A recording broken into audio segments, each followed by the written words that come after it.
श्रीमद् भगवत गीता चौथा अध्याय प्रारंभ। श्री कृष्ण भगवान बोले, इस अविनाशी कर्मयोग को मैंने सूर्य से कहा, सूर्य ने मनु से कहा और मनु ने राजा इक्ष्वाकु से कहा। हे अर्जुन, इस परंपरा से प्राप्त यह योग सब राज ऋषियों ने जाना, परंतु अधिक समय व्यतीत होने से यह लुप्त हो गया। वहीं प्राचीन योग आज तुमको मैंने बताया है, क्योंकि तुम मेरे भक्त और मित्र हो। यह योग रहस्य अति उत्तम है।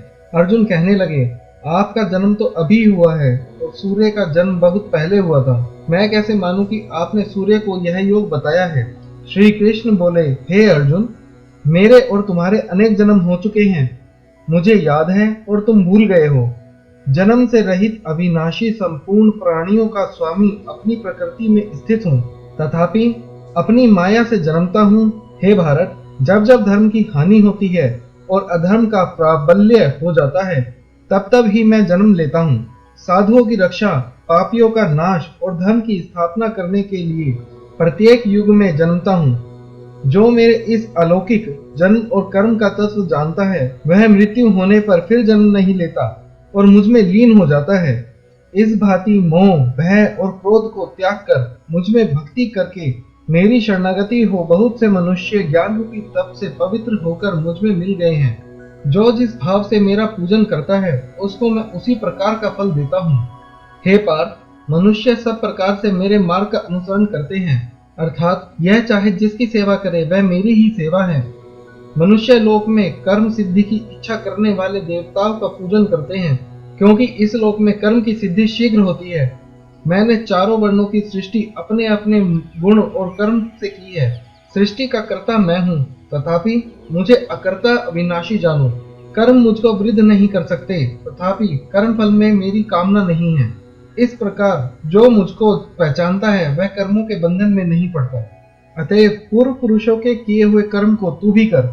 हे अर्जुन, कर्म क्या है, अकर्म क्या है, इसके विचार में विद्वान की बुद्धि भी चकरा जाती है। उसी कर्म का वर्णन मैं तुमसे करूंगा, जिसके जानने से संसार के बंधन छूटकर मोक्ष के भागी होंगे। कर्म, विकर्म, अकर्म तीनों का जानना आवश्यक है, क्योंकि कर्म की गति गंभीर है। हे अर्जुन, जो कर्म करने की कोई कामना नहीं रखता है और जिसके समस्त कर्म ज्ञान रूपी अग्नि से भस्म निर्मल हो गए हैं, उसको पंडित कहते हैं। जो कर्म फल की आशा छोड़कर करता है और उनमें आसक्ति भी नहीं रखता है और निराशय ही संतुष्ट रहता है, ऐसा मनुष्य कर्मों में घिरा रहने पर भी मानो कुछ नहीं करता है। देव योग से जो कुछ मिल जाए उसी पर संतुष्ट रहता है। जो हर्ष, शोक आदि द्वंद्वों से मुक्त है तथा किसी से ईर्ष्या नहीं करता, कर्म की सिद्धि या असिद्धि में भेद नहीं समझता, वह कर्म करता हुआ भी उसमें नहीं बंधता। जो फल की इच्छा नहीं रखता, वह वासना से दूर हो गया है। ज्ञान में जिसका मन अचल है, जो यज्ञ के कर्म करता है, वे सब कर्म लुप्त हो जाते हैं। हवन करने का पदार्थ भी ब्रह्म है, आहुति देने वाला भी ब्रह्म है। इस प्रकार जिसकी बुद्धि में सब कर्म ज्ञानमय है, उसको ब्रह्म प्राप्त होता है। कोई कोई कर्म योगी देवताओं की पूजा करते हैं और ज्ञान योगी ब्रह्म रूप अग्नि में यज्ञ रूप से हवन कर परमात्मा का भजन करते हैं। कोई ऐसे हैं जो अपनी इंद्रियों को तथा कर्मों का संयम रूपी अग्नि में होम देते हैं, और कितने ही इंद्रिय रूप अग्नि में इंद्रियों के रूप, शब्द आदि विषयों को होम देते हैं। कितने ही लोग इंद्रियों के सब कर्मों को और प्राणों के कर्मों को आत्मज्ञान से प्रज्वलित संयम रूप अग्नि में होम देते हैं। कोई तो द्रव्य यज्ञ करते हैं, कोई तप यज्ञ, कोई योग यज्ञ, कोई स्वाध्याय और कोई ज्ञान रूपी यज्ञ करते हैं, और कोई प्राणायाम में तत्पर रहने वाले योगी प्राण और अपान वायु में प्रण को रोकते हैं और प्राण वायु में अपान वायु का लय करते हैं। कोई आहार को निरंतर कम करके प्राण को होमते हैं। वे यज्ञ वेता है और यज्ञ से ही इनके सब पाप नाश हो जाते हैं।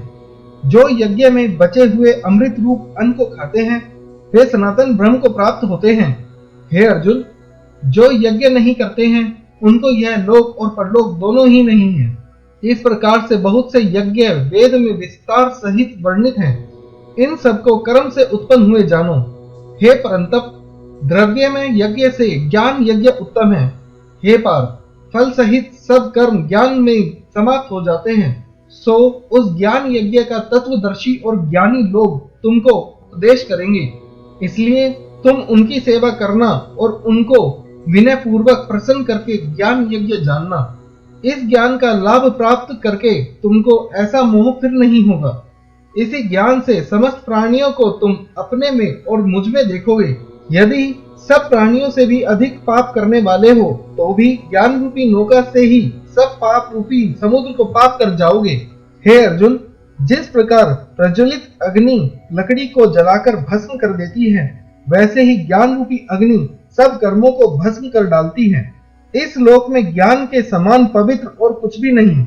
यह ब्रह्म बहुत काल पर्यंत कर्म योग से सिद्ध हुए पुरुषों को अपने आप ही प्राप्त होता है।